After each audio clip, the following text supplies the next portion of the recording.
avril. Il est 7h16, allez, on passe aux technologies avec vous, André Lezecroc-Pietri. On parle de l'avenir des océans à Brest en ce moment, avec un grand sommet qui réunit des politiques, des ONG, des scientifiques, et c'est vraiment de l'avenir de notre planète que l'on parle. Pourtant, c'est la nature de l'homme. On préfère toujours lever les yeux au ciel plutôt que de regarder ce qui se passe au fond de l'océan. Oui, tout à fait, Dimitri. C'est en fait un univers qui est complètement inexploré, beaucoup plus encore que l'espace. Il faut voir 5% seulement des grands fonds sont cartographiés.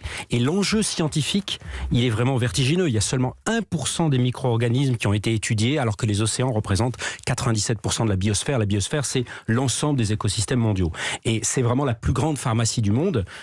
Déjà, un cinquième des médicaments qu'on possède viennent des océans. L'enjeu pour la santé humaine est capital. Je vous donne un seul exemple, la roscovitine, vous n'en avez peut-être jamais entendu parler, ça vient de l'étoile de mer et c'est probablement un des traitements les plus prometteurs parce que ça empêche la multiplication des cellules cancéreuses et peut-être également contre la mucoviscidose. Alors vous voyez, c'est considérable.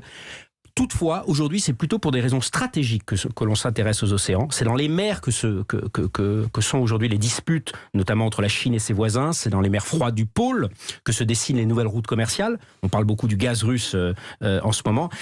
C'est là que en fait, a lieu un véritable Far West. 60% des océans sont couverts par aucune juridiction nationale. Alors, y a-t-il d'autres enjeux stratégiques autour des océans, André ? Ils sont très nombreux. On parlait de technologie. C'est dans les mers qu'il y a ces fameux câbles sous-marins où passent 90% du trafic Internet mondial. On en compte à peine quelques centaines, donc c'est vraiment concentré sur quelques câbles. C'est un des points de vulnérabilité majeurs du réseau.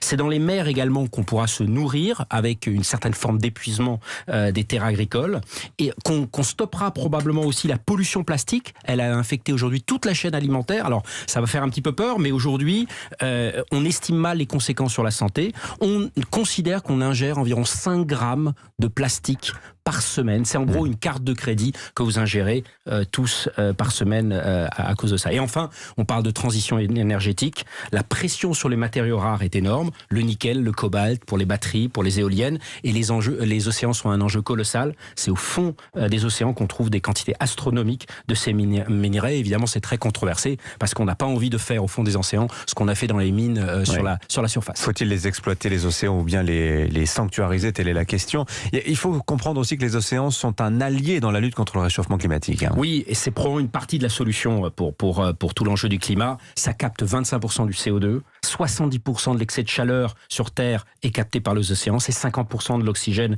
qu'on respire. C'est pas que positif d'ailleurs, plus l'océan devient un puits de carbone, plus il s'acidifie, ce qui aboutit à une perte de biodiversité. Donc on le voit, c'est un concentré de solutions et d'enjeux critiques. Alors, comme le monde aujourd'hui a plutôt tendance à se fragmenter en grands blocs, il est évident qu'une solution aux océans n'arrivera qu'en multilatéral, au moment où le multilatéralisme en fait a du plomb dans l'aile.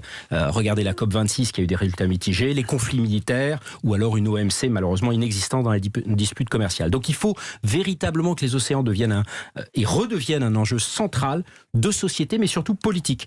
Et c'est peut-être comme pour le climat, les scientifiques qui nous mettront tous d'accord. Merci beaucoup André Lezecroc-Pietri. D'ailleurs, je vous rappelle que Maud Fontenoy, la navigatrice qui est intervenante auprès de ce sommet à Brest, sera l'invitée de Sonia Mabrouk tout à l'heure à 8h13. Merci beaucoup messieurs, bonne journée à vous.